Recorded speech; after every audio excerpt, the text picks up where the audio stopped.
আসসালামু আলাইকুম রহমতুল্লাহি ওবরকাতুহ। সম্মানিত দর্শক, মান্নাদের সেই বিখ্যাত গান কফি হাউজের সেই আড্ডাটা আজ আর নেই। খুবই বিয়োগাত্মক একটি গান এবং মানুষকে নস্টালজিয়ার দিকে নিয়ে যায়। এই গানের মাধ্যমে মান্না দে যে জিনিসটি বোঝাতে চেয়েছেন যে জীবনের একটি স্বর্ণালীর সময় কিছু বন্ধু, কিছু বান্ধবী তারা একসাথে বসে কলকাতার একটি কফি হাউজে আড্ডা দিতেন, নিয়মিত আড্ডা দিতেন এবং সেখানে কত সুখ, কত স্মৃতি, তারপরে কত কৌতুক, কত স্বপ্ন, কত আশা। সেই কফি হাউসকে ঘিরে ওই যে আড্ডা, সেই আড্ডার মধ্যে মনে হতো যে জীবনে এর চাইতে গুরুত্বপূর্ণ আর কিছু নেই।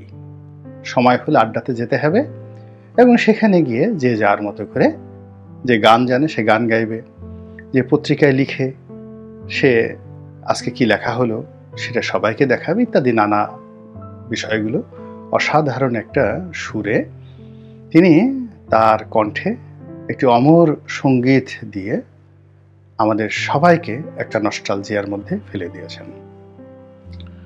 ফলে কফি হাউজের সেই আড্ডাটা, এই শব্দমালা এবং সত্যিকার অর্থে কলকাতার যে ঐতিহ্যবাহী একটি কফি হাউস যেখানে মান্নাদেরা বসতেন তাদের যৌবনে, সেটি এখনো টিকে আছে। তো সেই ঘটনার উপর ভিত্তি করে আজকের এই ভিডিওটি আওয়ামী লীগের যে কফি হাউস, সেই আওয়ামী লীগের কফি হাউসের ফ্যান্টাসি কি হতে পারে সেটি নিয়ে আলোচনা করব।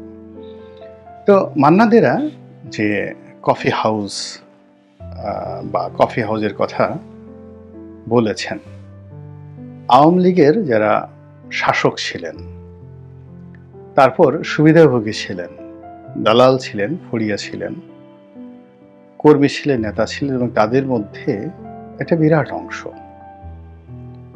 যে কফি হাউসের যে আড্ডা, সেই আড্ডা নয়, মধুর ক্যান্টিনের আড্ডা নয়, আওয়ামী লীগ অফিসের আড্ডা নয়, মানে ওয়েস্টিনের আড্ডা, 5 স্টার হোটেল শেরাটনের আড্ডা, সোনারগাঁয়ের আড্ডা, তারপরে ক্লাব পাড়ায় ক্যাসিনোর আড্ডা, এরপরে বিভিন্ন রকম রংমহল তারা গড়ে তুলেছিলেন, শত শত রংমহল গড়ে তুলেছিলেন এবং সেই রংমহলে দেশের বাইজিরা নাচত, বিদেশ থেকে বাইজিরা আসতো।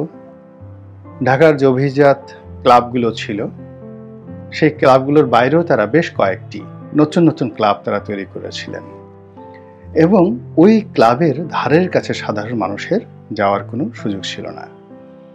সেখানে মদ্যপান, তারপরে শেষে সেই রসনা তৃপ্তির জন্য উপাদেয় খাবার, সঙ্গীত, নৃত্য, একজনের হাত ধরে, অর্থাৎ এক স্ত্রীর হাত ধরে অন্য স্ত্রী, পরের স্ত্রীর হাত ধরে, তারপর শেষে আরও যা কিছু এখানে অশ্লীলতা, অশ্রাব্য বলতে যা কিছু রয়েছে সেটা তারা গড়ে তুলেছিলেন। তার সঙ্গে সঙ্গে তারা বেশ কিছু হোটেল, মোটেল, রিসোর্ট, সেটা ঢাকার আশেপাশে, সিলেটে, কক্সবাজারে তারা গড়ে তুলেছিলেন। একটা দুটো নয়, শত শত। তো এগুলোর মধ্যে আবার বেশ কিছু রয়েছে 5 তারা মানের, 5 স্টার। এখন এই 5 স্টার হোটেলগুলোর একটা বিরাট অংশ তারা কমার্শিয়ালি ব্যবহার করতেন, বাণিজ্যিকভাবে, আর কিছু অংশ তারা নষ্টামির জন্য, বদমাশির জন্য এবং সেখানে নিজেদের ব্যবসা বাণিজ্যের জন্য, কালোবাজারির জন্য এবং প্রতিপক্ষকে সেখানে সেই ট্র্যাপে ফেলে সেখানে নিয়ে আটকে, সেখানে অনেক 5 স্টার হোটেলের মধ্যেও নাকি আয়না ঘরের মতো বিভৎস টর্চার সেল ছিল বলে এখন আমরা জানতে পারছি। তো এই জিনিসগুলো ছিল এবং এর সাথে সাথে কারা কারা জড়িত ছিলেন, পুলিশের কারা ছিলেন, অন্যান্য বাহিনীর কারা ছিলেন, তারপরে আমলাতন্ত্রে কারা ছিলেন, ব্যবসায়ীদের কারা ছিলেন, এগুলো রাজনীতিবিদদের মধ্যে কারা কারা ছিলেন, ব্যবসায়ীদের মধ্যে কারা কারা ছিলেন, গুন্ডা, বদমাইশ, চাঁদাবাজ, মাস্তান কারা ছিলেন, এগুলো সবই ওপেন সিক্রেট। কিন্তু যেহেতু আমরা খুব সহজে ভুলে যাই, এজন্য সেই নামগুলো এখন আপনি সেগুলো মনে করতে পারবেন না, চেহারাগুলো হয়তো আর কয়দিন পরে মনে থাকবে না।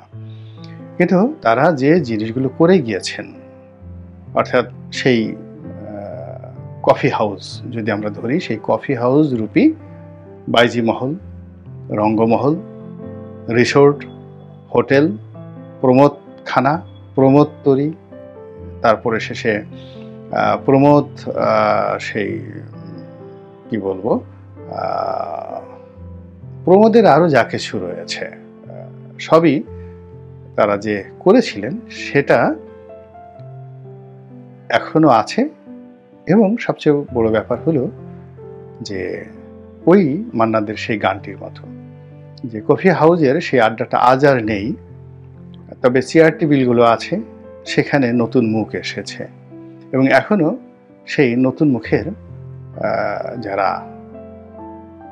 মানুষ তারা নতুন আড্ডায় সেখানে নতুন স্বপ্ন নিয়ে সোনালী বিকেলগুলো, আগের সেই সোনালী বিকেলগুলো মান্নাদের জন্য নেই, কিন্তু এখন যারা নতুন আগন্তুক তারা নতুন সোনালী বিকেল তৈরি করে ফেলেছে।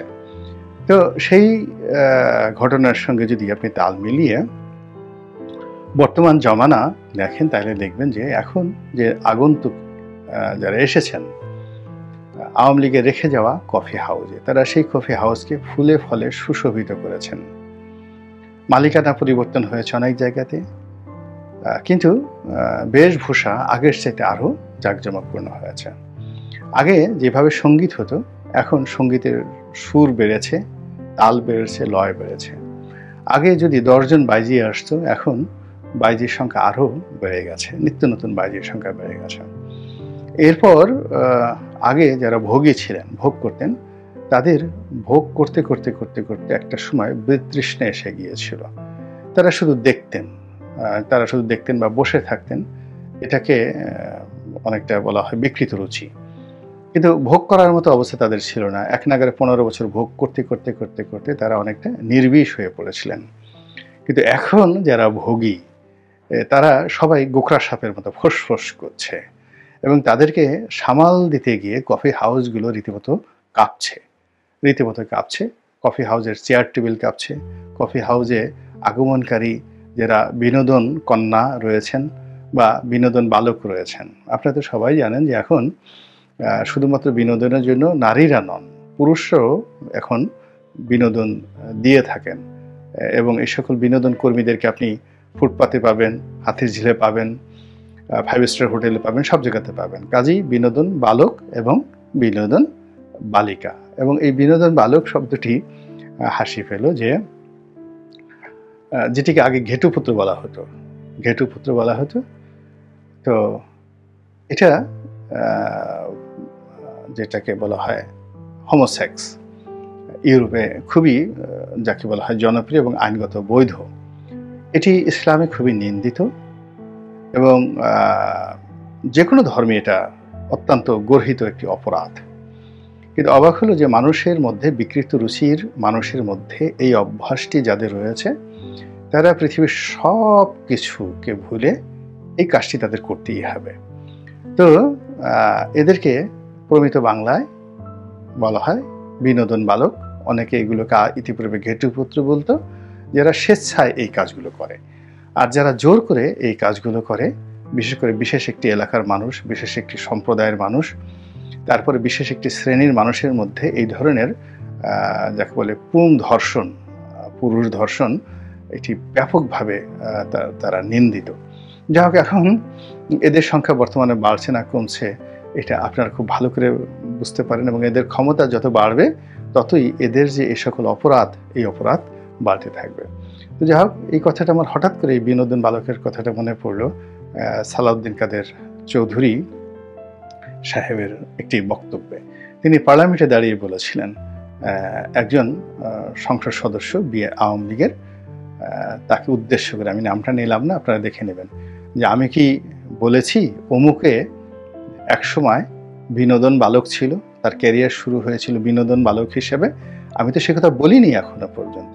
তো এইরকম বিনোদন বালক এবং বিনোদন বালকের যারা রক্ষক, তারা এখন এই যে বর্তমান জমানাতে এসে আওয়ামী লীগের যে রেখে যাওয়া কফি হাউসগুলো, সেই কফি হাউসগুলোতে এমন আড্ডা তারা সেখানে তৈরি করে ফেলেছিলেন, সেই আড্ডা দেখে এবং সেই আড্ডার নির্মমতা, নৃশংসতা, অশ্লীলতা, অশ্রাব্যতা এমন একটা পর্যায়ে পৌঁছে গেছে, ওই জায়গা দিয়ে এখন ইবলিশ শয়তানও যেতে ভয় পায়, যে কখন ইবলিশ শয়তানকে ধরে নিয়ে ওরা বিনোদন বালক বানিয়ে ফেলে। এই জন্য ইবলিশ শয়তানও সেখান থেকে যায় না। আল্লাহ আমাদের সবাইকে হেদায়েত দান করুন এবং হেফাজত করুন। আসসালামু আলাইকুম ওয়া রাহমাতুল্লাহি ওয়া বারাকাতুহু।